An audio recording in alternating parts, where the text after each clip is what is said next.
kami Christ Bride Ministry Channel atau CBM Channel dengan saya Pendeta Deborah Dumasi Sianipar dan Bapak Supriyanto Santoso dalam pertemuan ketiga, renungan senja yang ketiga untuk minggu ini kembali membahas, mendalami tentang kerajaan Allah.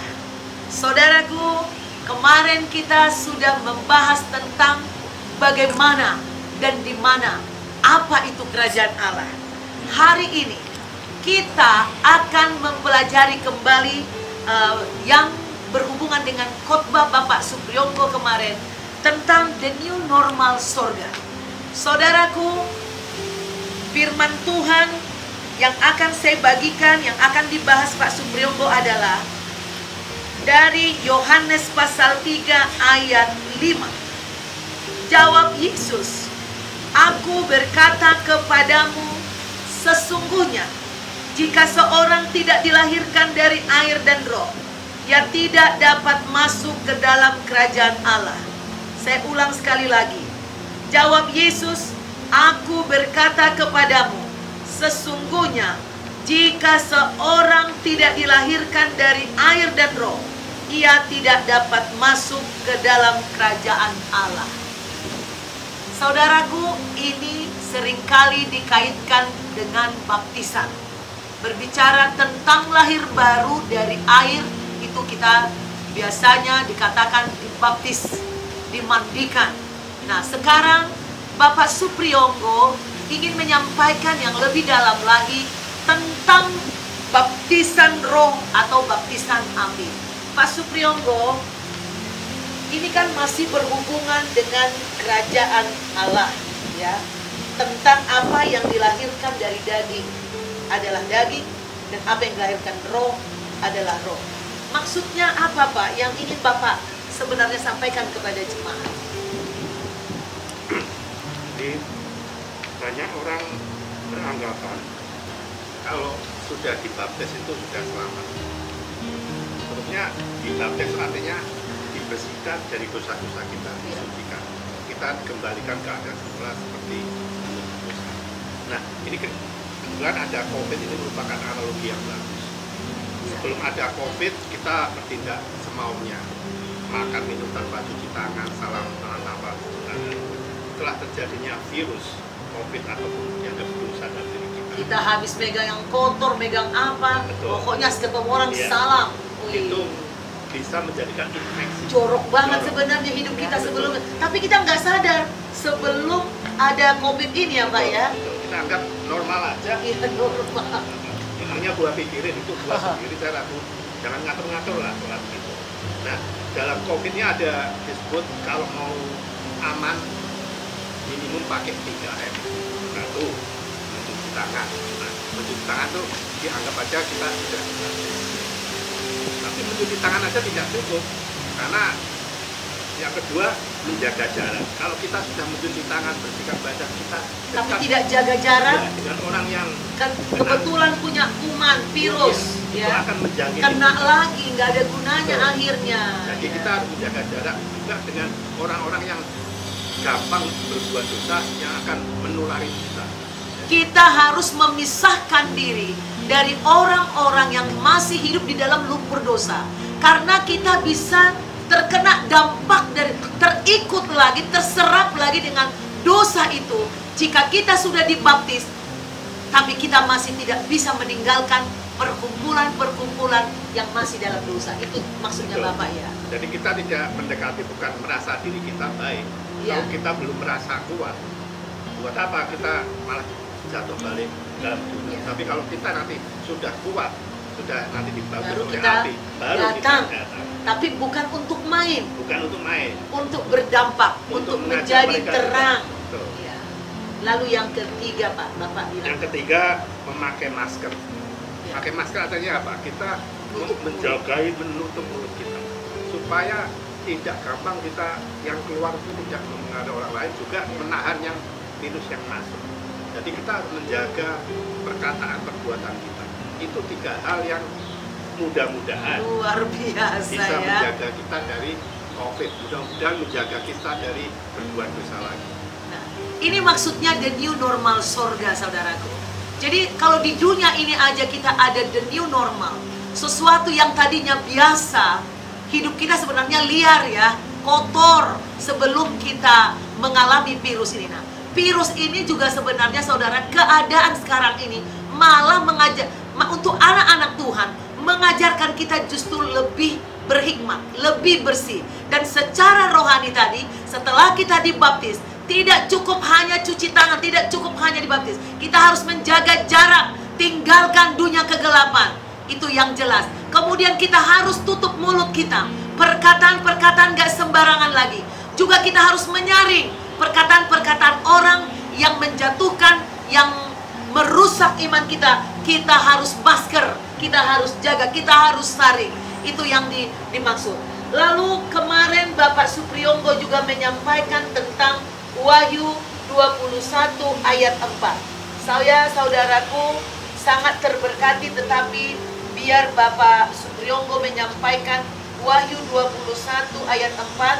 Saya baca untuk kita semua. Dan ia yang menghapus segala air mata dari mata mereka, dan maut tidak akan ada lagi. Tidak akan ada lagi perkabungan, atau ratap tangis, atau duka cita, sebab segala sesuatu yang lama itu telah berlalu.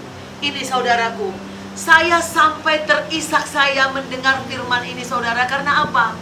Jujur saudara, di dunia ini saya sering mengalami terintimidasi oleh sikap orang lain. Sebagai hamba Tuhan saudaraku, bukan menjanjikan bahwa hidup kita penuh kenyamanan, enak, berkecukupan, berkelimpahan, dihormati orang, dihargai orang. Tidak saudaraku. Justru kadangkala kita menyampaikan kebenaran, orang marah kepada kita, tersinggung, dan udah itu kita tidak punya gaji saudaraku. Jadi firman ini adalah suatu firman yang sangat menghibur hati saya, menguatkan hati saya. Namun makna yang tersirat yang akan disampaikan oleh hambanya, mari kita dengarkan. Pak Priyonggo, apa pesan Tuhan di hati Bapak sehingga firman ini Bapak boleh sampaikan kepada jemaat, di mana di sorga katanya tidak ada lagi air mata. Dan ini yang kita nanti-nantikan sesungguhnya di bumi ini. Khususnya saya Pak, kadangkala hampir tiap hari ya saya menerima janji daripada Tuhan, tapi kok sepertinya belum muncul janji itu. Jadi itu membuat orang lain juga bertanya-tanya, ini apa nih, hamba Tuhan apaan ini? Benar nggak ini? Kok hamba Tuhan kere? Kok hamba Tuhan suka? Kok hamba Tuhan sakit?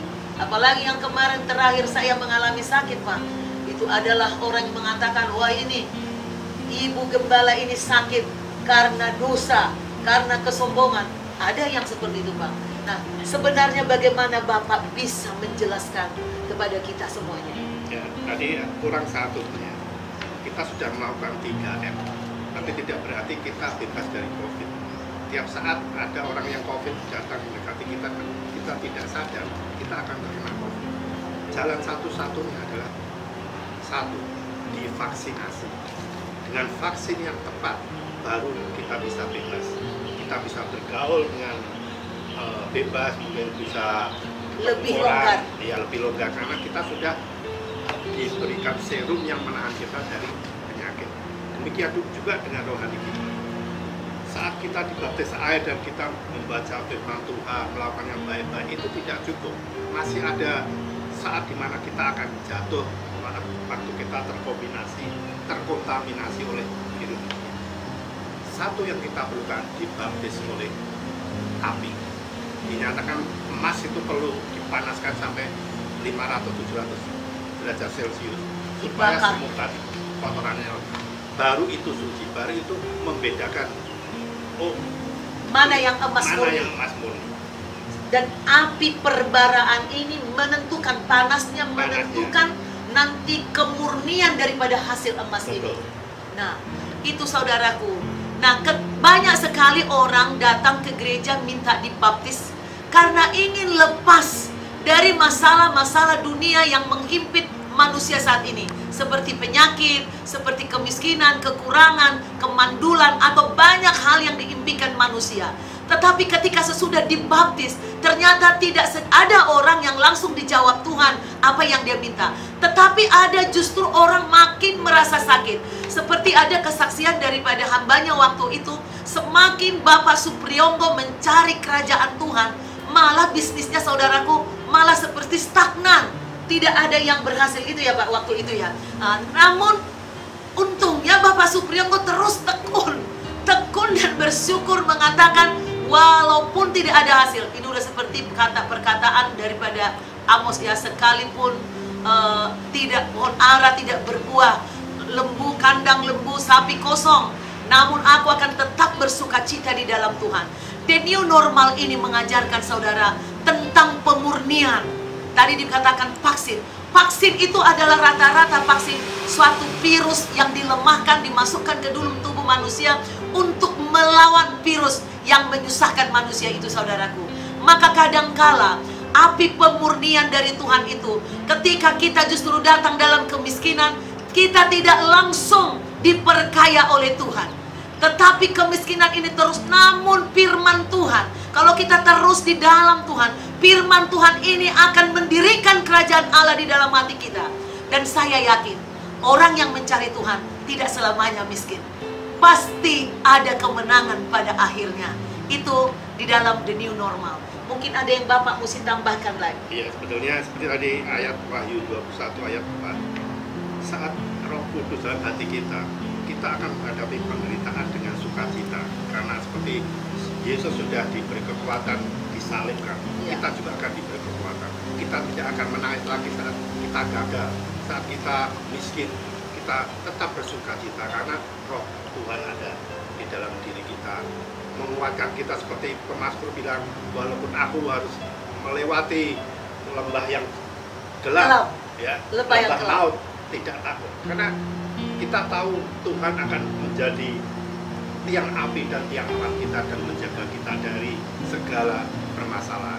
Jadi apapun yang terjadi, kita dipukul, kita menderita, hati kita akan bersukacita. Itu yang dikatakan Paulus, hidup adalah Kristus, mati adalah untukku. Tidak ada bedanya antara hidup dengan mati. Sama seperti yang dikatakan oleh Sadrak, Mesak, dan Abednego. Karena kerajaan Allah ada di dalam hati mereka. Sekalipun Tuhan tidak melepaskan kami dari perbaraan api ini, namun kami tidak akan pernah menyembah tiang berhala itu. Ini saudaraku, iman yang luar biasa. Inilah the new normal surga. Kerajaan Allah yang sudah hadir di dalam hati manusia akan membuat manusia tidak mudah meninggalkan Tuhan. Tidak lagi. Maka carilah kerajaan Allah itu. Semua akan ditambahkan kepadamu. Mari kita nikmati the new normal surga saudaraku dalam kehidupan ini. Masih ada lagi Pak? Luar biasa. Happy ending pada akhirnya. Saya tidak tahu ya bagaimana pengalaman orang lain saudaraku. Tapi yang saya lihat selama ini, ketika orang mengalami proses pemurnian, memang sangat sakit. Tapi saya lihat sewaktu mereka masih hidup, mereka mengalami lawatan Tuhan. Oleh karena itu, ketika saudara sedang dalam proses, jangan putus asa. Jangan tinggalkan Tuhan, jangan bunuh diri, jangan stres. Cari Tuhan terus, sampai engkau mengalami kerajaannya dalam hidupnya. Jika saudara terberkati dengan video ini saudaraku, silahkan saudara klik kembali di YouTube saudara, Christ Bride Ministry Jakarta, Indonesia. Dan saudara like, saudara subscribe bagi yang belum. Dan bantu kami untuk memberitakan Injil ini. Banyak orang-orang yang mencoba bunuh diri karena mereka frustasi, karena mereka nggak mengalami kerajaan Allah. Bagikan firman ini supaya mereka mengalami pertumbuhan. Jika saudara sedang mengalami hampir mau bunuh diri, frustasi, tidak ada jalan keluar, boleh saudara menghubungi kami untuk konseling. Sampai jumpa di minggu depan kembali. Tuhan Yesus memberkati saudara. God bless you.